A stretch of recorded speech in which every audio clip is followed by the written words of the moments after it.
Montesquieu, बैरन day Montesquieu. ठीक है, हम स्टार्ट करते हैं लाइव से। आवाज सबको क्लियर है? यस मैम, क्लियर है। ओके। फ्रांस में इनकी बर्थ हुई थी 18 जनवरी 1689 में पैदा हुए हैं और एक बहुत अच्छी रिच सी फैमिली से बिलोंग करते हैं। और लुइस के जो 15 थे उनके टाइम से बिलोंग करते थे, मतलब उनके टाइम में ये अलाइव थे। और वो किंग जो था ना वो वर्स्ट किंग था। लुइस द 17 जो था ना किंग, उसके टाइम में फ्रेंच रेवोल्यूशन आ गया था। मतलब इस टाइम में फ्रांस बहुत ज्यादा एक तरह से अपना डिक्लाइन फेस कर रहा था। ठीक है, आपने अगर किसी ने फ्रेंच रेवोल्यूशन पढ़ा हो या हिस्ट्री देखी हो फ्रांस की, तो आपको पता होगा कि रोटी बहुत महंगी हो गई थी, लेबर को बहुत काम करना पड़ा था और लोगों के अखराजात पूरे नहीं हो रहे थे, क्योंकि ये किंग 14 से लेके 15, 16, 17 तक, लुइस 14 से लेके लुइस 17 तक बहुत ज्यादा बुरे हालात रहे फ्रांस के। तो मतलब इस टाइम पे फ्रांस बहुत बुरे हालात से गुजर रहा था। ठीक है, इनका सबसे बड़ा कारनामा जो किताब इन्होंने लिखी है वो है स्पिरिट ऑफ द लॉज। ठीक है, इन्होंने लिखी, लेकिन फ्रेंच मतलब मोनार्की थी और फ्रांस में एज सच जो है वो जी जी बिस्मा। अच्छा मैम मैंने तो कुछ नहीं कहा। अच्छा चलो ठीक है, ओके। फिर जो है स्पिरिट ऑफ द लॉज लिखी थी, लेकिन ये पब्लिश ही नहीं हो सकी क्योंकि पॉलिटिकल लिबर्टी नहीं थी, बैन कर दिया। ओके, इसके बाद जो है वो आपको पता है कि 7 ईयर वॉर चली थी फ्रांस की और इंग्लैंड की, ये भी इन्होंने देखी। और इसमें इंग्लैंड जीत गया था, फ्रांस हार गया था। फ्रांस बहुत बहुत बुरे हाल में चला गया था। ठीक है, और ये जो है इनकी डेथ हो गई 1755 में। मतलब ये बहुत बुरे हालात देख रहे थे फ्रांस के। तो इन्होंने उस टाइम पे क्या किया, फ्रांस से निकल के ना ट्रैवल किया इंग्लैंड की तरफ। ठीक है, वहां के पॉलिटिकल सिस्टम को इन्होंने स्टडी किया इंग्लैंड जाके। तो जब पॉलिटिकल सिस्टम को स्टडी किया ना, तो उन्होंने देखा वहां के लोग बहुत खुशहाल है, फ्रांस से ज्यादा खुशहाली है वहां पे। ठीक है, अस्सलाम वालेकुम मैम, काइंडली थोड़ा सा रिपीट कर सकती हैं? अभी तक मैंने ऐसा कुछ एक दो लाइन। अभी तक मैंने ऐसा कुछ भी नहीं पढ़ाया, और जो है वो बायोग्राफी पढ़ाई है, वो अगर आप स्लाइड्स भी देख लेंगे तो आपको पता लग जाएगा। ठीक है, जी शुक्रिया। अच्छा। पॉलिटिकल सिस्टम को जब स्टडी किया तो उन्होंने देखा कि जी पॉलिटिकल लिबर्टी बहुत ज़्यादा है, लोगों को पॉलिटिकल लिबर्टी बहुत ज़्यादा मिली हुई है। And the reason is separation of the power. मतलब मोंटेस्क्यू ने स्टडी किया है और मोंटेस्क्यू को लगा वहाँ सेपरेशन ऑफ पावर है, और सेपरेशन ऑफ पावर की वजह से लोगों को पॉलिटिकल लिबर्टी है। ठीक है, लोग अपनी आरा का इजहार कर सकते हैं, डिस्कस कर सकते हैं पब्लिक पॉलिसीज को और इस तरह की चीज़ों को। तो इन्होंने फिर अपनी एक फिलॉसफी दी जिसे कहते हैं फिलॉसफी सेपरेशन ऑफ पावर की। ठीक है, तो आप सब जानते हो कि गवर्नमेंट के 3 ऑर्गन्स होते हैं। ठीक है, तीनों ऑर्गन्स जो है वो इस तरह हैं, लेजिस्लेटिव या लेजिस्लेचर, एग्जेक्टिव और जुडिशरी। ठीक है, मोंटेस्क्यू कहते हैं ये जो 3 ऑर्गन्स है ना, फ्रांस में तो मोनार्की थी उस टाइम पे, ब्रिटेन में मोनार्की थी, लेकिन उनका लेजिस्लेचर बहुत ज्यादा मोनार्की के असर रसूख से बाहर था। ठीक है, इंग्लैंड का। तो इन्होंने कहा कि जी ये तीनों जो ऑर्गन्स है ना, ये अपने अपने दायरा कार में रह के काम करते हैं और सेपरेटेड काम करते हैं, जिसकी वजह से क्या होता है, डेस्पोटिज्म नहीं आती। मोनेस्क्यू को लगता था। ठीक है, उन्होंने कहा कि जी ये 3 ऑर्गन्स हैं, इनके जो भी फंक्शंस हैं, इनकी जो भी पावर्स हैं वो प्री डिफाइंड है इनके कॉन्स्टिट्यूशन में और सेपरेटेड है, कोई किसी के काम में दखल अंदाजी नहीं करता। ठीक है, अब ये मैं बार बार आपको ये बता रही हूँ कि मोंटेस्क्यू को ये लगा था, लेकिन ऐसा नहीं था। ओके, मोंटेस्क्यू ने रॉन्ग स्टडी की थी, उसको लगा कि ऐसा हो रहा है, और फिर वो फ्रांस आ गया, उसने ये चीज़ अप्लाई करने की कोशिश की या एक किताब में ये बातें लिख दी। उसके बाद इन्होंने ये बात की कि अगर जो भी ऑर्गन है अपने अपने दायरे कार में रहेगा और अपना अपना काम करेगा और उसमें दूसरे ऑर्गन की पावर्स एक्यूमुलेट नहीं होंगी, तो क्या होगा कि जो लोग हैं वो खुशहाल रहेंगे। ठीक है, लोग खुशहाल रहेंगे, उन्हें लिबर्टी मिलेगी और जो बेसिक नेसेसिटीज हैं उस तक एक्सेस रहेगा। तो ये मोंटेस्क्यू का ख्याल था। उनका कहना था कि अगर पावर एक से ज्यादा तरह की जो पावर्स हैं वो एक और अगर एक्यूमुलेट हो जाए तो वो लोगों के जो राइट्स हैं, उनकी जो लिबर्टी है, उसकी वायलेशन होगी। ओके, लेजिस्लेचर का क्या काम है? लेजिस्लेचर का काम उन्होंने बताया कि जी उसका काम सिर्फ और सिर्फ ये है कि वो लॉज बनाए, पब्लिक पॉलिसीज को डिस्कस करे, कॉन्स्टिट्यूशन में अमेंडमेंट्स करे, ठीक है, और ऐसे लॉज जो लोगों की विल के अगेंस्ट है उनको एब्रोगेट करे। ये सारा काम लेजिस्लेचर का। फिर एग्जेक्टिव का काम आ गया। एग्जेक्टिव के काम के वाले से वो कहते हैं कि जी एग्जेक्टिव का काम ये है कि वॉर और पीस को मेंटेन करना, ठीक है। अगर जंग लड़नी है किसी के साथ तो एग्जेक्टिव बताएगा जंग करो, पीस जो है वो डिक्लेयर करना तो एग्जेक्टिव बताएगा पीस डिक्लेयर करना है। एम्बेसडर्स को किसी कंट्री में भेजना है या वहां से रिसीव करना है तो एग्जेक्टिव करेगा। पब्लिक सिक्योरिटी इस्टेब्लिश करेगा, जैसे लॉ एंड ऑर्डर की जो भी सिचुएशन है उसको मेंटेन करना एग्जेक्टिव का काम है। लॉज की इम्प्लीमेंटेशन एग्जेक्टिव का काम है। और अगर कोई इन्वेड करने की कोशिश करे कंट्री को तो भी उसको बचाना, प्रोटेक्ट करना एग्जेक्टिव का काम है। ओके, तीसरा ऑर्गन क्या है? जुडिशरी। जुडिशरी का काम क्या है? क्रिमिनल्स को पनिश करना, लोगों के जो राइट्स हैं उनको सेफगार्ड करना, प्रॉपर्टी को सेफगार्ड करना, लाइफ को सेफगार्ड करना, ठीक है। और जो डिस्प्यूट्स हैं लोगों के आपस में या लोगों के स्टेट के साथ या दो स्टेट्स के आपस में, इस तरह के जो भी मसले हैं वो जुडिशरी संभालेगी। तो मोंटेस्क्यू ने अपनी फिलॉसफी में बता भी दिया कि क्या क्या काम लेजिस्लेचर ने करने हैं, एग्जेक्टिव ने करने, जुडिशरी ने करने, क्योंकि ये इंग्लैंड से देख कर आया था कि वहाँ ये काम हो रहा है। ये सिंपल सी सेपरेशन ऑफ पार्ट की फिलॉसफी है इनकी। और हम इस पर क्रिटिसिज्म भी देख लेते हैं, बहुत लंबा क्रिटिसिज्म नहीं है, थोड़ा सा ही क्रिटिसिज्म है। सबसे पहली चीज कि जी फुल सेपरेशन ऑफ पावर तो पॉसिबल ही नहीं है, ठीक है। यूएस का कॉन्स्टिट्यूशन इसके ऊपर बेस करता है, सेपरेशन ऑफ पावर की फिलॉसफी पे। लेकिन अगर आप जब यूएस का कॉन्स्टिट्यूशन पढ़ोगे ना तो हम इस चीज को डिस्कस करेंगे। और नॉर्मली ये क्वेश्चन 3 से 4 दफा आया हुआ है, separation of power in US constitution. तो वो कहते हैं कि ना सेपरेशन ऑफ पावर तो है लेकिन चेक्स एंड बैलेंसेस के साथ है। तो यूएस भी कंप्लीट सेपरेशन ऑफ पावर नहीं रख सका, हालांकि उसने इस फिलॉसफी पे बेस किया अपना पूरा कॉन्स्टिट्यूशन, लेकिन वो भी कंप्लीट सेपरेशन ऑफ पावर नहीं रख सका। तो ये पॉसिबल नहीं है, एक आइडियल कंसेप्ट है, ठीक है। फिर दूसरी बात ये कह रहे हैं कि जी अगर अगर कंप्लीट सेपरेशन ऑफ पावर होगी ना तो क्या होगा, जो ऑर्गन्स है ना, जुडिशरी चाहेगी मैं अपने इंटरेस्ट को जो है वो सिक्योर करूं, लेजिस्लेचर चाहेगा मैं अपने सिक्योर करूं इंटरेस्ट, और एग्जेक्टिव अपने इंटरेस्ट को सिक्योर करना चाहेगा। तो जेफ मिल कहते हैं कि अगर इस तरह होगा, सेपरेशन ऑफ पावर होगी, तो क्या होगा कि डिस्पोटिज्म ज्यादा हो जाएगी, ठीक है। ऑर्गन्स के बीच में क्लैश होना शुरू हो जाएगा, लड़ाइयाँ शुरू हो जाएगी, हर कोई अपने इंटरेस्ट को सेव करने की कोशिश करेगा। फिर तीसरा जो क्रिटिसिज्म ये है कि एज आई सेड कि मोंटेस्क्यू ने गलत इंटरप्रिटेशन की थी, गलत स्टडी की थी इंग्लिश कॉन्स्टिट्यूशन की। हालांकि अब यूके का कॉन्स्टिट्यूशन जब हम पढ़ते हैं तो हम देखते हैं फुल्ली सेपरेशन ऑफ पावर तो वहां पर भी नहीं है। जो भी लेजिस्लेचर बिल पास कर रहा है, लॉ पास कर रहा है, उसके ऊपर सिग्नेचर किसके जाएंगे? एग्जेक्टिव के। जब तक एग्जेक्टिव नहीं उसको अलाउ करेगा तब तक क्या होगा, लॉ ही नहीं बनेगा, ठीक है। और एज रिजवान ने भी मैसेज किया कि कॉपरेशन ही नहीं रहेगी दो ऑर्गन्स के बीच में अगर फुल्ली सेपरेशन ऑफ पावर हो जाए तो, ठीक है। तो हम देखते हैं कि मतलब ये कंसेप्ट जो है वो वैलिड है, लेकिन कुछ पॉइंट्स हैं जो क्रिटिसिज्म का शिकार होते हैं, ठीक है। क्रिटिसिज्म इस पे बनता है, फुल सेपरेशन ऑफ पावर हो ही नहीं सकती कहीं। और एक कंट्री को अगर आपने चलाना है तो कोऑर्डिनेशन और कोऑपरेशन की बहुत ज्यादा जरूरत है इन तीन ऑर्गन्स के बीच में। अच्छा, दूसरी फिलॉसफी जो है ये वैसे आई तो नहीं है मोंटेस्क्यू की, लेकिन मैं सोचा मैं आपको करवा दूं, क्लासिफिकेशन ऑफ गवर्नमेंट की। ओके, तो मोंटेस्क्यू ने गवर्नमेंट को क्लासिफाई किया है दो बेसिस पे। जैसे हम देखते हैं एरिस्टोटल ने भी दो बेसिस पे क्लासिफाई किया था ना, मोंटेस्क्यू ने भी दो बेसिस पे गवर्नमेंट को क्लासिफाई किया।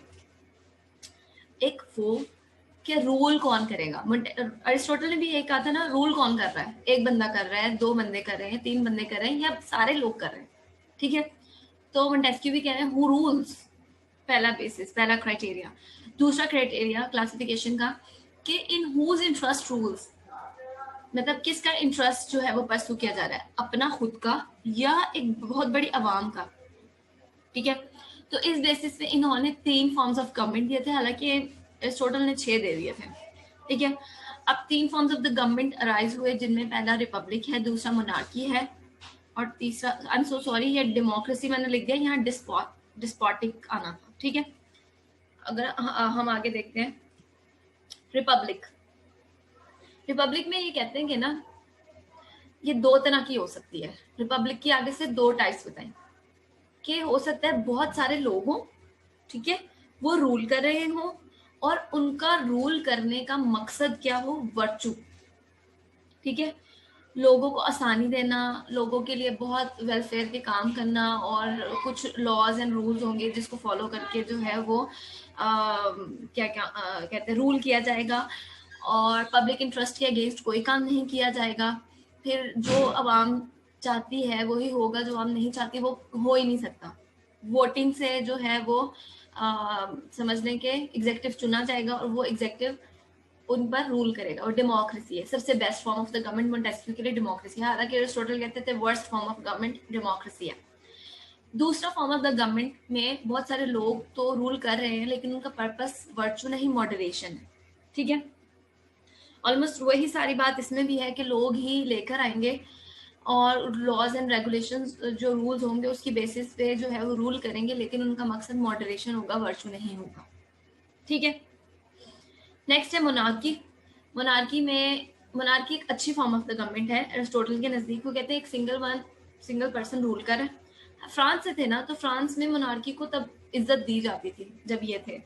ठीक है, तो इन्होंने क्या कहा कि जी एक बंदा है वो रूल कर रहा है, लेकिन वो रूल अपनी मर्जी से नहीं कर रहा, जो उसका दिल कर रहा है वो काम नहीं कर रहा। उसको कुछ एक laws and rules and regulations का एक पेपर पकड़ा दिया और उसको बता दिया कि आपने इन बाउंड्री से बाहर नहीं निकलना, इसके अंदर रहना है। ठीक है, और वो लेजिस्लेचर बना रहा है, वो फिक्स लॉज और रूल्स दे रही है, वो पर्सन उन लॉज और रूल्स को फॉलो करते हुए जी आप पर रूल करेगा, अवाम पर रूल करेगा। ठीक है, इंटरमीडिएट पावर्स जो है वो नोबिलिटी को दी जाएंगी, ताकि वो रूलर के ऊपर चेक रख सकें, रूलर को डिस्पॉटिक होने से बचा सके। सबसे अहम रिक्वायरमेंट होगी मोनार्की की कि वहाँ नोबिलिटी लाजमी मौजूद होगी। अगर नोबिलिटी नहीं होगी तो फिर क्या होगा? फिर तीसरी फॉर्म ऑफ द गवर्नमेंट आ जाएगी जो है डिस्पॉटिज्म। एक बंदे का रूल है, वन मैन शो है, अपनी मर्जी से जो चाहे वो करेगा और कोई से पूछने वाला नहीं है, वो किसी को अकाउंटेबल नहीं है। हालांकि मोनार्की में उसको नोबिलिटी रोक रही है काम करने से, लेकिन डिस्पॉटिज्म ऐसा कुछ भी नहीं है।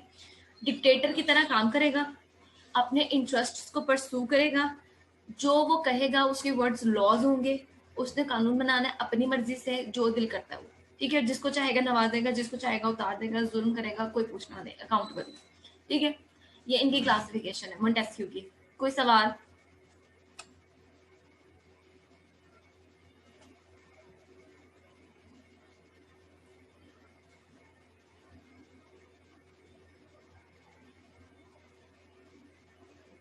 ओके, कोई सवाल नहीं।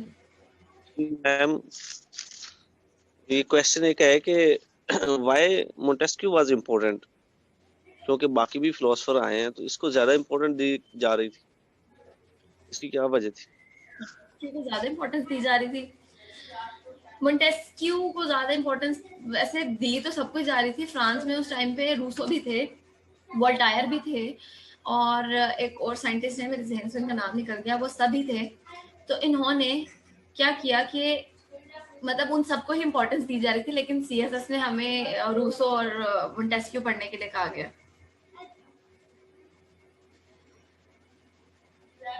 आई थिंक कि मैंने जो पढ़ा मैं वो थोड़ा सा आपके साथ शेयर करना चाहता हूँ। इसका कि जो मॉडल था जो इसने दिया था फिलोसफी का, वो आज भी प्रिवेल कर रहा है यूएसए में। यूएसए इसलिए इसके साथ मोस्टली रिलेट करता है, ये उसके साथ मोस्टली रिलेट करता है, तो आई थिंक इसके लिए इम्पोर्टेंट था। और अगर मैं क्लियर नहीं हूँ तो थोड़ा सा क्लियर कर दें। ठीक, समझ नहीं आई मुझे सवाल। हाँ, और ऑब्वियसली यूएस का कॉन्स्टिट्यूशन इस पे बेस कर रहा है, सेपरेशन ऑफ पावर का कंसेप्ट इम्पोर्टेंट है, बहुत इम्पोर्टेंट है। हमारा पाकिस्तान का कॉन्स्टिट्यूशन भी इसी के ऊपर बेस है। जब आप मतलब जी थैंक्स। और वैसे भी इनकी स्टडीज जो है ना, मोंटेस्क्यू ने हिस्ट्री को बहुत ज़्यादा स्टडी किया था और अपनी ऑब्जर्वेशन को यूज़ करके कुछ फिलोसफीज दी थी जो कि इम्प्लीमेंट हो सकती थी, प्रैक्टिकल थी। तो इसलिए जो है उसको इस्तेमाल करके हमने कॉन्स्टिट्यूशंस बनाए हैं।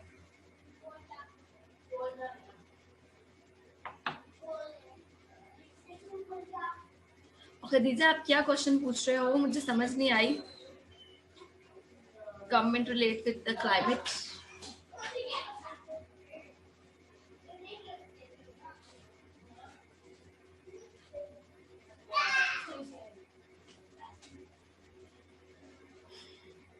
खदीजा, माइक खोल के सवाल कर लो।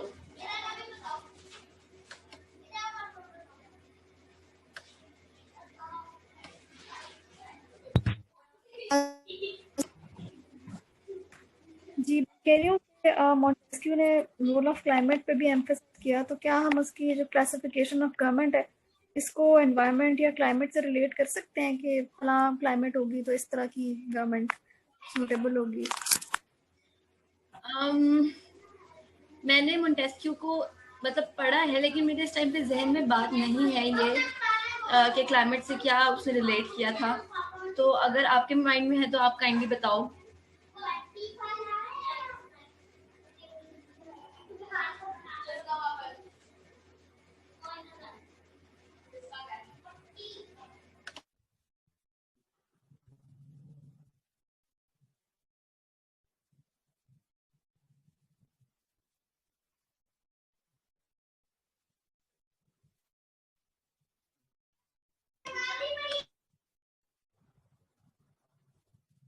मैम आपसे एक सवाल पूछना था। हाँ जी, पूछे। खदीजा, मुझे दोबारा मैम हम बताओ। स्टेट हाँ जी। मैम हम स्टेट को 3 पार्ट्स डिवाइड करते हैं, मतलब उसके 3 पिलर्स होते हैं, लेजिस्लेचर, जुडिशरी और एग्जेक्टिव। हाँ बट जी। मैम आर्मी को किस पार्ट में रखा जाता है? आर्मी अगर हम आर्मी के बारे में देखें तो एग्जेक्टिव में आती है। आर्मी एग्जेक्टिव में आती है।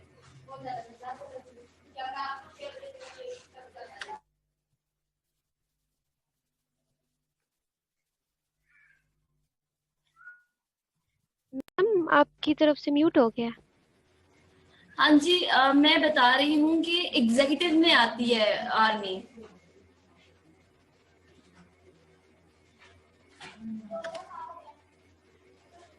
मैम आपकी आवाज नहीं आई थी। एक मिनट में लिखती हूँ। Okay ma'am.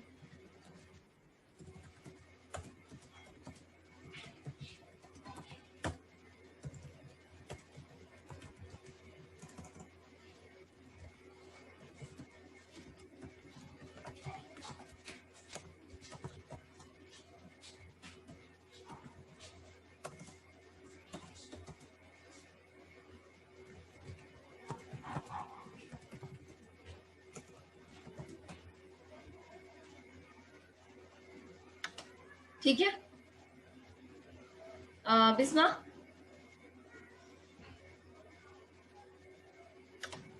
जी मैम क्लियर है। ओके, आगे चले। Sure ma'am. Excuse me ma'am, एक क्वेश्चन मेरा। हाँ जी। आपने बोला कि एग्जेक्टिव जो है मींस कि आर्मी वो एग्जेक्टिव में आती है। अब यूएस में हाँ चले, जी। यूएसए को सामने रखे हैं तो वहां पे एग्जेक्टिव प्रेसिडेंट है, तो उनकी भी तो आर्मी है, वो किस में आएगी? अच्छा, ऐसा है कि एग्जेक्टिव जो है ना, हम जब नैरो सेंस में लेते हैं ना, तो सिर्फ और सिर्फ फिर हम प्राइम मिनिस्टर और कैबिनेट मेंबर्स और क्या नाम है उसका, प्रेसिडेंट को लेते हैं, ठीक है। लेकिन जब हम ब्रॉड सेंस में आते हैं तो एग्जेक्टिव में हमारे पास ये ब्यूरोक्रेसी, पुलिस, फौज, ये सब ही होते हैं। इवन के पीएन वगैरह जो भी किसी गवर्नमेंट इंस्टीट्यूट में, या क्लर्क हैं जो भी किसी गवर्नमेंट इंस्टीट्यूट में मौजूद होते हैं, सब एग्जेक्टिव में आते हैं। तो मैम जो पावर ऑफ एग्जेक्टिव होती है, तो मींस के प्रेसिडेंट के अलावा बाकी जो आपने अभी काउंट किए हैं ये सारे उसको प्रैक्टिस कर सकते हैं? नहीं नहीं, प्रैक्टिस क्यों कर सकते हैं? जब हम नैरो सेंस में बात करते हैं, नॉर्मली हम नैरो सेंस में लेते हैं, तो हम प्रेसिडेंट और प्राइम मिनिस्टर की बात कर रहे होते हैं। लेकिन ब्रॉड सेंस में जब हम बात करते हैं तो वो एग्जेक्टिव में आती हैं, ठीक है। मींस के हम तो हेड ऑफ द स्टेट की बात करेंगे ना, head of the state executive होगा, तो वही उसको प्रैक्टिस कर सकता है। एग्जैक्टिव को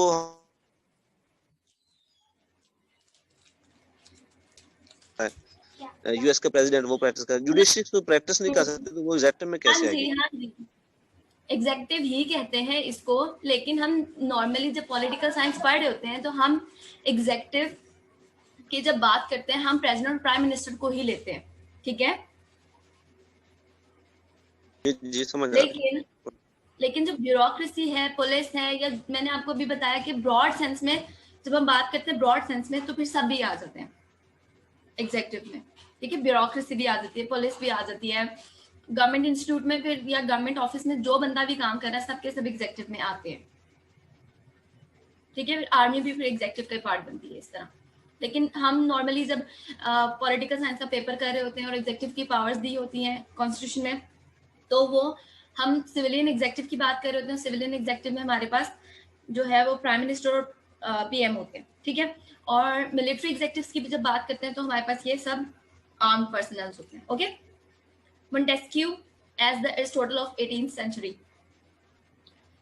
मैम ये जो डिसएडवांटेजेस में ये आएगा कि अगर जुडिशरी भी उसके अंदर आ गई है और सॉरी आर्मी भी उसके अंदर आ गई, एग्जेक्टिव भी आ गए, बाकी भी, तो ये इंटरफेरेंस हो जाएगी, चेक एंड बैलेंस नहीं रहेगा मैम। तो देखे ना, अगर हम 3 ऑर्गन लेंगे तो उसमें चेक एंड बैलेंस तो रखना है अकॉर्डिंग टू मोंटेस्क्यू, तो उसके फिर डिसएडवांटेज में या डीमेरिट्स में ही आएगा, इंटरफेरेंस हो जाएगी। अच्छा ऐसे है, लेकिन ये है कि जो भी आर्मी है ना, आर्म्ड फोर्सेस का कमांडर इन चीफ समझ लें कि ये हमारा मतलब हमारा तो नहीं, प्रेसिडेंट होता है, ठीक है? मतलब यूएसए में भी और पाकिस्तान में भी और इंडिया में भी और फ्रांस में भी, सब ही जो आर्मी होती है ना वो सिविलियन हेड के अंडर आती है, सिविलियन एग्जेक्टिव के अंडर आती है, मतलब प्रेसिडेंट के अंडर आती है, ठीक है? तो वो उस जैसे कि अभी हमने देखा कि एग्जेक्टिव का काम है वॉर एंड पीस मेंटेन करना, और यूएसए में भी ये होता है कि जो प्रेसिडेंट है ना वो मिलिट्री को भेज सकता है या ट्रूप्स को वापस बुला सकता है, ओके? तो वो उसके अंडर काम करते हैं, उसके हुक्म के मुताबिक काम करते हैं, होते वो भी एग्जेक्टिव है, ओके? ये आई थिंक जुडिशरी जो है 4th ऑर्गन है, पाकिस्तान में तो ऐसा है। देखे ना, अगर वो दोनों को सेम हम कैटेगरी में रखें तो फिर वो हाईजैक कर रहा है, जैसे कि जुडिशरी अपना आर्मी हाईजैक करती है, मार्शल लग जाता है, तो फिर वो एग्जेक्टिव बन जाती है, और जो हमारा प्राइम मिनिस्टर वो सबऑर्डिनेट बन जाता है। ये इसको हम सेपरेट ही रखेंगे मेरे ख्याल से। तो नहीं ऐसा नहीं, क्या कहते हैं मैम? ऐसा नहीं है, वो अंडर आते हैं, ठीक है? हमारे पाकिस्तान का तो सिस्टम ही कुछ और है ना, मिलिट्री ने तो बहुत दफा हाईजैक किया है, सिविलियन गवर्नमेंट को तो आने नहीं दिया। हालांकि हर कंट्री में क्या होता है, सिविलियन गवर्नमेंट के अंडर होती है, सिविलियन एग्जेक्टिव के अंडर होती है आर्मी, ठीक है? लेकिन यहाँ पर हमारा जो एग्जेक्टिव होता है उसको समझना कि आप हाईजैक ही किया होता है ऑलरेडी, वो मिलिट्री के अंडर ही आ रहा होता है एक तरह से। वो 111 ब्रिगेड जो कि हर वक्त पीएम हाउस में आगे पीछे फिर रही होती है, उसने मार्शल लॉ लगाना होता है। जब उन्हें लगता है कि ये हमारी मर्जी के मुताबिक फैसले नहीं कर रहा तो वो मार्शल लॉ लगा देते हैं, ये हमारे अंडर नहीं रह गए तो मार्शल लॉ लगा देते हैं। लेकिन सारी कंट्री में या पॉलिटिकल साइंस में ब्रॉडर टर्म में हम मिलिट्री को एग्जेक्टिव ही कहते हैं, और वो मतलब सिविलियन गवर्नमेंट या सिविलियन एग्जेक्टिव के अंडर आती है, उसके हुक्म के ताबे होती है, ठीक है? और वैसे भी मैम आपको क्या लगता है कि करंटली जो एग्जेक्टिव काम कर रही है वो कौन कम कर रहा है? मतलब करंटली कौन सा सिस्टम पाकिस्तान में चल रहा है मार्शल लॉ के अलावा? क्या ये डेमोक्रेसी चल रही है? मुझे तो जो एग्जेक्टिव हमारी, क्या वो प्रैक्टिस कर रही है हकीकत में? मैं मतलब इस हवाले से लबकुशाई नहीं करना चाहती, वरना सब मुझे समझेंगे मैं गद्दार हूँ। और बस चल रहा है सिस्टम जैसा चल रहा है, हमेशा से ऐसे चल रहा है। मिलिट्री बहुत ज्यादा इन्फ्लुएंस रखती है और करती है, और अपने इंटरेस्ट को परस्यू करने के लिए सिविलियन गवर्नमेंट को लेकर आती है और लेके जाती है। हम सिर्फ समझते हैं कि हम वोट डालने जा रहे हैं, लेकिन आपको खुद भी पता है कि क्या घपले होते हैं वहाँ, और कहीं भी किसी भी कंट्री में। अच्छा, एक क्वेश्चन जो आता है मोंटेस्क्यू के हवाले से सेपरेशन ऑफ पार्ट के अलावा, वो ये आता है, मतलब ये आया है लास्ट टाइम कि मोंटेस्क्यू को 18th सेंचुरी का एरिस्टोटल क्यों कहा जाता है, ठीक है? तो हम देख लेते हैं क्यों कहा जाता है।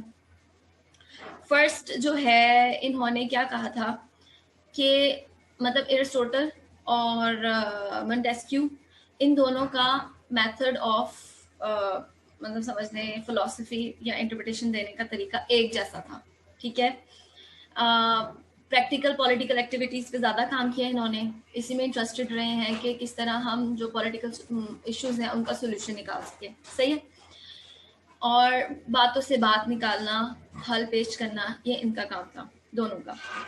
फिर दूसरा, जैसे अभी खदीजा ने मेरे से पूछा था कि मेटेरोलॉजिकल जो है वो क्लासिफिकेशन ऑफ द गवर्नमेंट इन्होंने एक तरह से की थी कि ठंडे इलाकों में जो है वो एक मोनार्की सूट करता है गैस या डेमोक्रेसी, और गर्म इलाकों में जो है वो डेमोक्रेसी सूट करता है, ठीक है।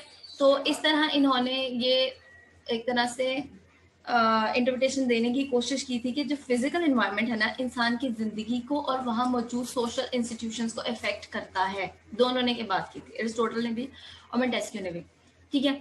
इसके अलावा मोंटेस्क्यू ने भी फॉर्म ऑफ द गवर्नमेंट्स मतलब क्लासीफाई की थी, और एरिस्टोटल ने भी की थी। हालांकि एरिस्टोटल की 6 थी और मोंटेस्क्यू की 3 थी, और मोंटेस्क्यू का सबसे best form of the government democracy था, और एरिस्टोटल का सबसे best form of the government आपको पता है कि पॉलिटी था, ठीक है। और इनके क्लासिफिकेशन के प्रिंसिपल्स भी तकरीबन सेम ही है, हु रूल्स ऑन, और जो सेकंड है कि किसके इंटरेस्ट में रूल किया जा रहा है। नेक्स्ट क्या था कि दोनों ने ये कहा कि एक कंट्री है ना, उसका कॉन्स्टिट्यूशन जो है वो एक ही बार बनता है, वो फिक्स होता है, ठीक है। सबके लिए वो कॉन्स्टिट्यूशन लागू होता है कि कोई उस कॉन्स्टिट्यूशन से बाहर नहीं निकल सकता। मोंटेस्क्यू का भी ये ख्याल था और एरिस्टोटल का भी ये ख्याल था, ठीक है। लेकिन उन्होंने ये बात की कि वक्त के साथ साथ जैसे लोकल कंडीशंस चेंज होती जाती हैं, तो उस कॉन्स्टिट्यूशन में थोड़ी बहुत छोटी छोटी तब्दीलियां लाई जा सकती हैं या लाई जाती हैं डिपेंडिंग ऑन द कंडीशंस, ठीक है। लास्ट जैसे हम अमेंडमेंट्स करते हैं with the passage of time, कोई नया लॉ पास करना होता है या कोई ऐसी नई चीज़ आ गई जो पहले नहीं मौजूद थी, उसके बारे से लेजिस्लेशन होनी होती है तो की जाती है, और पुरानी चीज़ों को एब्रोगेट भी किया जा सकता है। नेक्स्ट क्या था कि इन्होंने बात की या आर्ग्यूमेंट दिया कि जो भी कॉन्स्टिट्यूशन है ना, वो किसी कंट्री के कल्चर को, वहाँ के स्टेट की नेचर को, वहाँ मौजूद लोगों को डिफाइन करता है कि वो कैसे हैं, कैसा रहन सहन पसंद करते हैं। तो कॉन्स्टिट्यूशन एक्चुअली में उन सब लोगों का, उस स्टेट का आईनेदार होता है, ठीक है। और अगर लोग चेंज हो जाए वहाँ के, अगर लोग चेंज हो जाए तो क्या होगा, कॉन्स्टिट्यूशन भी चेंज हो जाएगा, और जब कॉन्स्टिट्यूशन चेंज होगा तो एक्चुअली में वो पूरी की पूरी स्टेट ही चेंज हो जाएगी। ये दोनों का मानना था, ये दोनों का ख्याल था। तो हम इन 5 या 6 बेसिस के ऊपर, 5 बेसिस के ऊपर कहते हैं कि मोंटेस्क्यू जो है वो 18वीं सेंचुरी के एरिस्टोटल थे, ठीक है। पास्ट पेपर्स में आई सेड कि 2016 से 2020 तक, अभी तक CSS में कोई सवाल नहीं आया। अभी रिसेंटली PMS के पेपर में आया हुआ था यही सवाल कि 18वीं सेंचुरी का एरिस्टोटल क्यों कहा जाता है मोंटेस्क्यू को, ठीक है। तो नॉर्मली हम क्लासिफिकेशन ऑफ गवर्नमेंट की बेसिस पे इसको ज़्यादातर कहते हैं कि हाँ जी, इसने क्लासिफिकेशन ऑफ गवर्नमेंट एरिस्टोटल के तरीके से की थी, ठीक है जी। अब पूछें रिजवान, और कोई क्वेश्चन है किसी का? तो ये हो गया मोंटेस्क्यू खत्म, जो जाना चाहता चले जाए। अब्दुल रसूल, नमाज का टाइम हो गया। मैम जी मैम, आपने क्लाइमेट चेंज का बताया कि क्लाइमेट के ऊपर डिपेंड कर रही होती है टाइप ऑफ गवर्नमेंट, उसकी समझ नहीं आई बिल्कुल भी। ये ना मोंटेस्क्यू का ख्याल था कि जो गर्म इलाकों में रहने वाले लोग हैं ना, वहाँ कोई और फॉर्म ऑफ द गवर्नमेंट चलती है, जैसे लाइक डेमोक्रेसी या मोनार्की। मतलब मेरे जहन में इस टाइम पे प्रॉपर नहीं है, मैं आपको बताऊंगी कि मोनार्की सूट करती है या डेमोक्रेसी। और ठंडे इलाकों में रहने वाले लोगों को अलग form of the government suit करती है। ये मोंटेस्क्यू का ख्याल। मैम ये कोई सेंस तो नहीं बनती ना, कोई लॉजिक होती है कि इस वजह से बनती है? कि उनका रहन सहन डिफरेंट है, ठंडे इलाकों में रहने वाले लोगों का रहन सहन, खुराक, ग़िज़ा, ये सब कुछ डिफरेंट है, ठीक है। तो उन्हें अलग गवर्नमेंट सूट करता है, सही। गर्म इलाकों में रहने वालों लोगों का रहन सहन, ग़िज़ा, खुराक, इस तरह की चीज़ें डिफरेंट है, तो वहाँ डिफरेंट सोशल इंस्टीट्यूशंस होंगे, different form of the government उनको सूट करती है, ठीक है। खदीजा बेहतर बताएंगी। खदीजा, आपने पढ़ा है मेरे ख्याल से, आपके जहन में फ्रेश मैंने पढ़ा है कि जो भी एक स्टेट होता है ना, उसकी जो प्रोग्रेस है वो डिपेंड करती है उसकी ज्योग्राफी पे, ठीक है। अब जिस तरह अगर हम अफगानिस्तान में देखें कि वहाँ पे इतनी अगर लैक ऑफ प्रोग्रेस है या डेवलपमेंट है, तो एक तो बहुत बड़ी वजह उनकी टेरेन है, तो इस तरह की उसने कुछ बातें की थी। मैं ये कह रही थी कि ये क्या थ्योरी फॉर्म्स ऑफ गवर्नमेंट में भी अप्लाई होता है या बस वैसे ही हम एक स्टेट का प्रोग्रेस या डेवलपमेंट पढ़ते हैं। फिर उसने कहा था लोगों का टेम्परामेंट भी बहुत इंपॉर्टेंट होता है कि जो कोल्डर एरियाज में लोग रहते हैं वो ज्यादा हार्ड वर्किंग होते हैं और वार्मर एरियाज के थोड़े अनप्रोडक्टिव होते हैं। आई डोंट नो क्या उसका मेथड था रिसर्च का या स्टडी का, लेकिन ये उसने कहा बहरहाल। अच्छा, ये मैंने हम ये पढ़ा भी तो देखते हैं ना कि बहुत ज्यादा चीजें एक आपके मुल्क की ज्योग्राफी जो होती है वो नेचुरल बैरियर्स भी क्रिएट करती है, जैसे एक्सेस टू वार्म वाटर्स है या माउंटेन्स हैं या वो नेचुरल बॉर्डर बन जाते हैं। ये सब चीजें उसने इस तरह की बात की थी। ठीक है। जी क्वेश्चन मैम। हम्म। नहीं मैम देखें, पाकिस्तान है, पाकिस्तान में देखें एक ही कॉन्स्टिट्यूशन है 1973 का। अब इधर गिलगित बल्तिस्तान भी फॉल कर रहा है, इधर इधर हमारा साउथ पंजाब भी बहुत हार्ड एरिया, इधर वो बलोचिस्तान के एरिया, तो सबकी सेम ही मेरे ख्याल से फॉर्म ऑफ गवर्नमेंट भी सेम है, कॉन्स्टिट्यूशन भी सेम है। ये क्लाइमेट का कहाँ से सीन आ गया, ये कहाँ से इफेक्ट कर रही है, मुझे ये समझ नहीं आई। ये कुछ किताबों में या कुछ फिलोसफर्स ने ये बात की थी, इस टाइम पे मेरे जहन में बात नहीं आ रही है। व्हाई नेशन फेल्ड एक बुक है